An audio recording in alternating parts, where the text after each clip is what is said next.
our initiatives are global, but they're localized. So that's the other part to it that helps us keep people engaged and bring ideas to fruition. Localized, because what you care about in New York is not what you may care about in Singapore, right? And what service looks like in DC may not be what it looks like in Abu Dhabi. And so having local people who are feeding me up ideas and feeding me up initiatives and opportunities, and then they're helping us actualize it, and it's localized.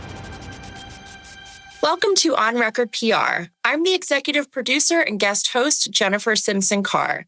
Today, I'm going on record with Jeseñia Brown, the Global Manager of Corporate Social Responsibility at Shearman and Sterling. Her work focuses on employee community engagement and volunteering, coordinating environmental and sustainability efforts, and charitable giving. Jeseñia, I am so excited to welcome you to this show today to discuss CSR and the impact made by the work of teams and professionals like you leading these efforts at law firms. Thank you so much for having me, Jennifer. I appreciate it. Happy to be here. Yes, and I was honored to witness the community impact you made during our time together at Lowenstein Sandler, during which you were an incredible team member for the Lowenstein Center for Public Interest. So I'm looking forward to diving into your work today at Shearman and Sterling. Thank you. Yeah, our time at Lowenstein was amazing. I always love that firm.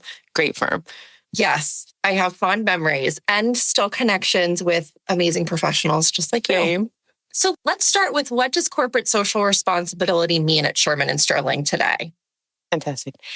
That's a great question because it depends on where you're at. At our firm, it encompasses our charitable giving, our employee engagement, and non-skill-based volunteerism. So that's everything that isn't legal. So it also encompasses any of our commitments that we've made. For example, our environmental and sustainability commitments. So we've got those three-pronged approaches. We do sit. So I sit with our pro bono team because our pro bono is our largest contribution of social impact. So our pro bono practice is pretty big. It's roughly 50,000 hours a year. So that's like a tremendous contribution to the community.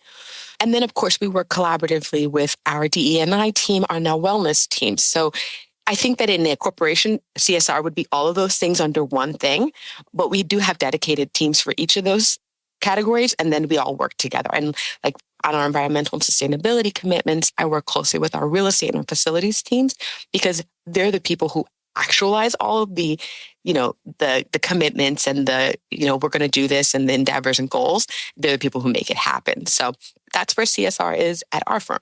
And certainly from your answer, it sounds like it's baked into the culture there because you've already mentioned so many incredible team members that support and are a significant part of these efforts.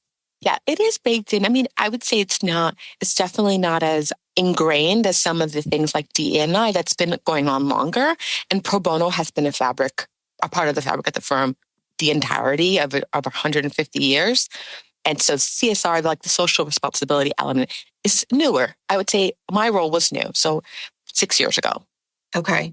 Yeah. Right. So it's still kind of, I guess, building a pathway for what this looks like. Yeah. Building a pathway, but taking a lot of what we were already doing and already had built up and just recognizing that this is what we're looking at and how do we measure it and how do we share it publicly and how do we, be transparent about it.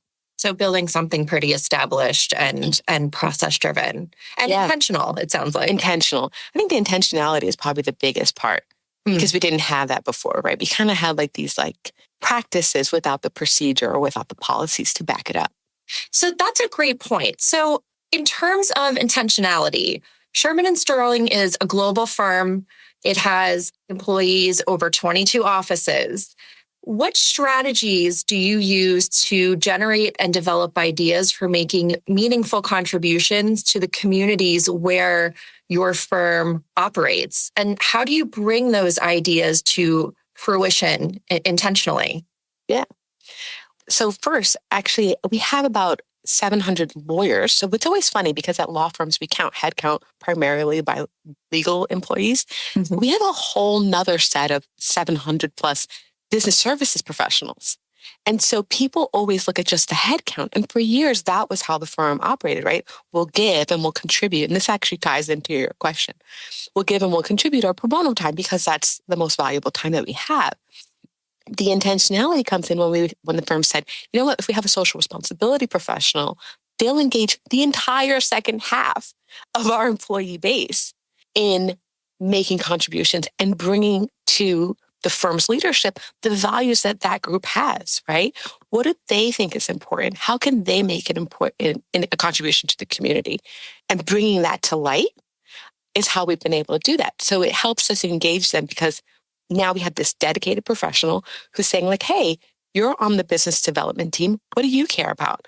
Are you really interested in contributing to hunger alleviation? How are you involved in your local organization? Do you serve on a board? And helping to bring those values that our employees have helps us engage them. Does that answer your question? Absolutely. No, and that's an incredible position to take, which is there is such value beyond just the legal work at the firm, which certainly is the primary revenue generator, but to recognize the talent that can be contributed by all professionals within the firm. And we try really hard to make sure that we also keep it localized. So it's funny, I was just editing some text where I said all of our efforts are global, or our initiatives are global, but they're localized. So that's the other part to it that helps us keep people engaged and bring ideas to fruition. Localize. What do you care about? Because what you care about in New York is not what you may care about in Singapore, right? And what service looks like in DC may not be what it looks like in Abu Dhabi. And so having local people who are feeding me up ideas and feeding me up initiatives and opportunities, and then they're helping us actualize it, and it's localized, right? So it's part of the global. So for hunger alleviation, we'll say, we have this great initiative that we've done every year around Ramadan in our Abu Dhabi offices. And we have iftar meals. I've never heard of an iftar meal until a few years ago. And now I know what an iftar meal is. It's the meal that they have to break fast. And we contribute meals, and we have for years around that. So it's still hunger alleviation. It still achieves the firm's goals of contributing towards this, but it's localized and it's led by a business services employee in that office. That's incredible. And what a way to really speak to the individual passions as a way to keep people engaged, right, in this great work. So how do you approach program evaluation and measuring the success of the impact that your initiatives are making? Oh, that's so many layered. So we'll start with the first part, which is how we evaluate program evaluation, or how we evaluate programs and nonprofits. So of course, we want to look at what's the need it's serving. Who are we working with? Are they an established organization? Are they reputable? Do they have the capacity to actualize whatever it is we're trying to do? I worked in the nonprofit sector. So one of my biggest pet peeves is asking for pie in the sky things of small, tiny nonprofits and then expecting them to deliver just so that I feel good about myself. So I'm there. It's like a huge pet peeve for me. I always say to them, I'm like, if it can't be done, just say so. If it's not useful, tell me. Yeah. Because there's no, right? Like if I'm making a donation and they're like, we don't actually need this, but we don't want to tell you no because you're a mega firm, right? So I always try to like have this conversation the whole time. Do you really need it? Is it really useful? And if it's not, it's okay. So we try to make sure that whatever we're doing actually is going to make a contribution. The nonprofit can support it. The community actually needs it.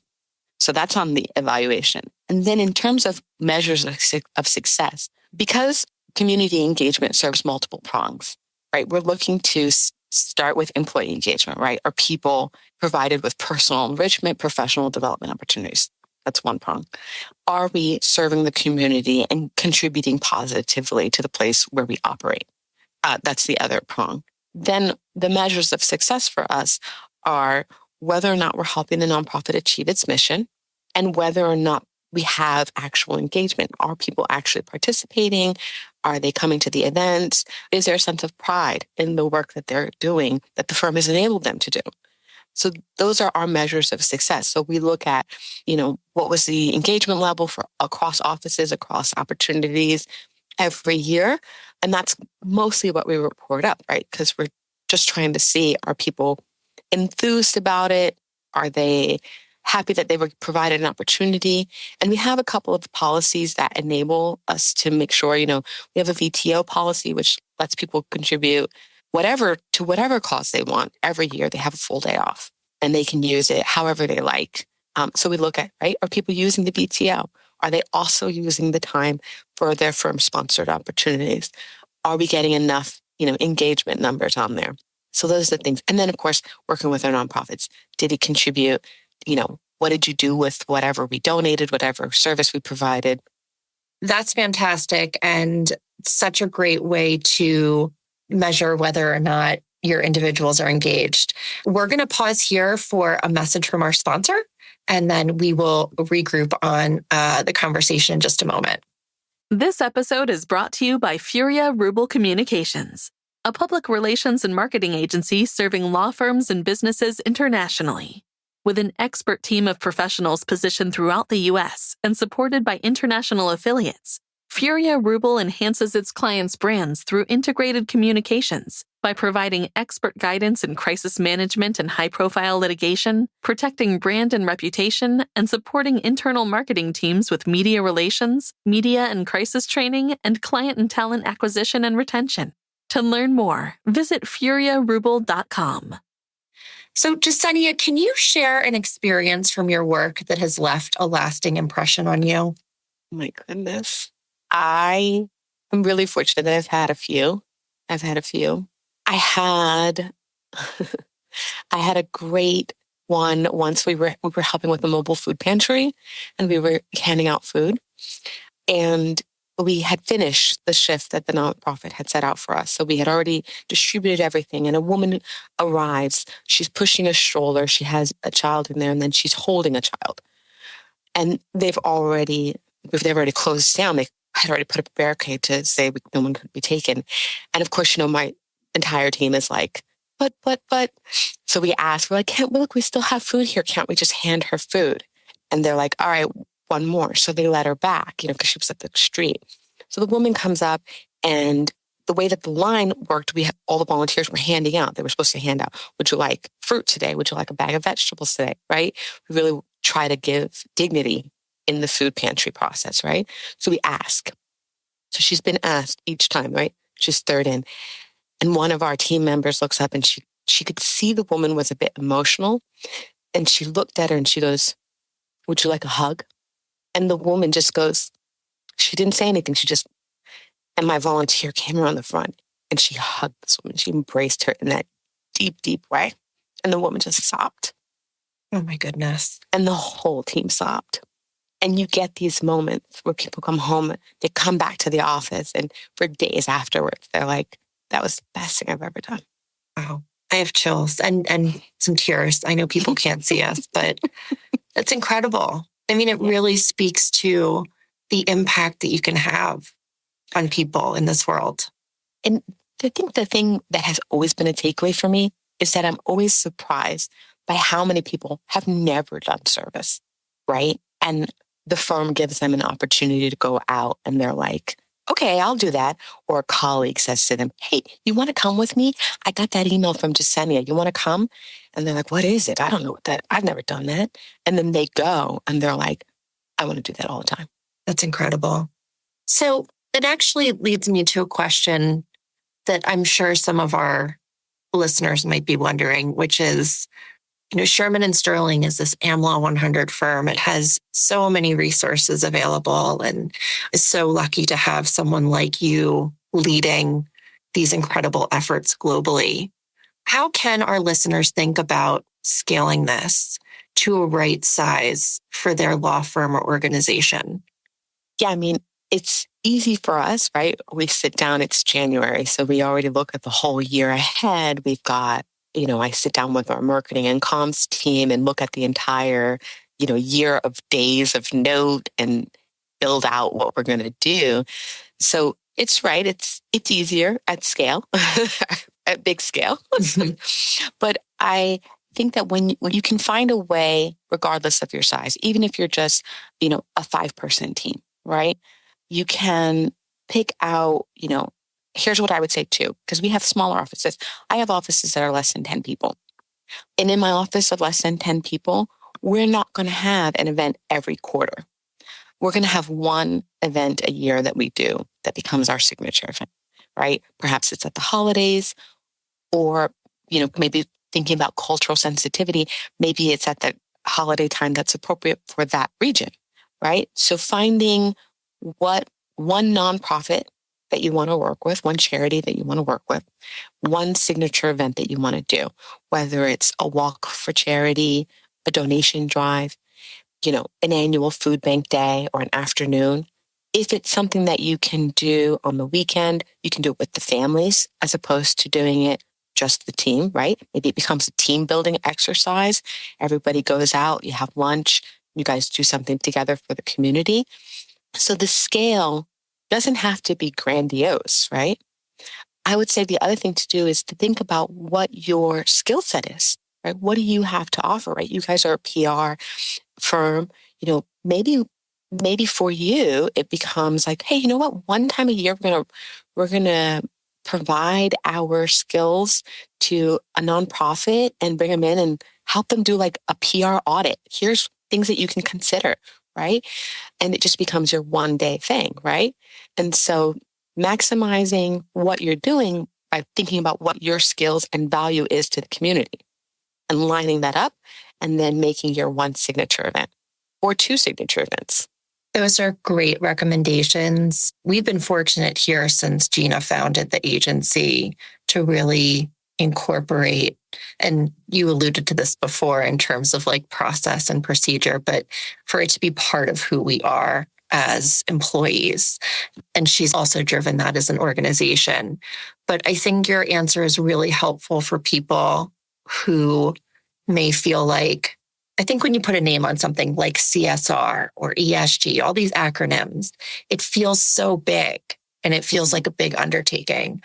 But just your story about the woman coming to the food pantry just demonstrates that even a small effort can make such a big difference for people in our communities.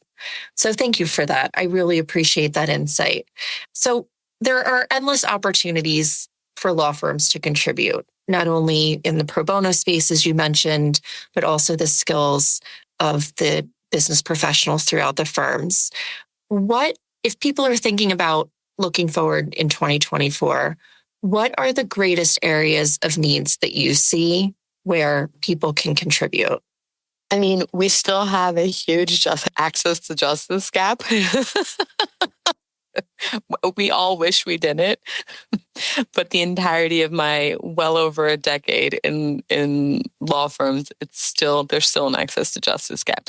We have a wealth gap that is expanding by the minute, right? Look at how our costs are going up. So inflation and the cost of just living is going up and wages are not, which means that our primary social services needs, right? Those primary needs like food, housing, and shelter, are still there and they're growing, right? That middle class is getting smaller and smaller, right? So everyone is nearly one paycheck away or two paychecks away, one horrible car payment or, repair away from being on the poverty line. So I would say that the most pressing needs are still the same most pressing needs, unfortunately. Mm-hmm. But I think that firms are looking at, in terms of like just sort of trends, still on the accountability and transparency and being able to report out what they're doing and how they're doing it continues to be an area that is growing, right, for this year and next. Mm-hmm. Kind of like what you said with all the acronyms. Yes. So many new acronyms. Yes. And it does make it feel bigger, in my opinion. But it does, because you think about it and you're like, wow, what is this new space? We haven't done anything here. Mm-hmm. But when you break them down, you're like, we've always been doing this. Yes. We've always been doing this. And I hope that those listening realize that in many respects, there are things that we do every day as people our volunteer work, but also as organizations that are making an impact and that do fall under all of these acronyms that have been created to, give more meaning to the work that we're doing. So, Jeseñia, it's been such a pleasure speaking with you today. I am so delighted that we got the chance to sit down and talk about the work that you're doing. So I want to thank you for joining us. I also want to thank our listeners for tuning in today and encourage them to visit our website onrecordpr.com, subscribe to the show, check out our show notes on the website. And as always, we welcome guest recommendations, topic ideas. Just send them to us at podcast@onrecordpr.com. We'll see you next time. Thank you for having me. On Record PR is produced by Jennifer Simpson Carr and Matt Henderson, with support from the team at Furia Rubel Communications. This episode is edited by Željko Tomic of Compost Media Flow.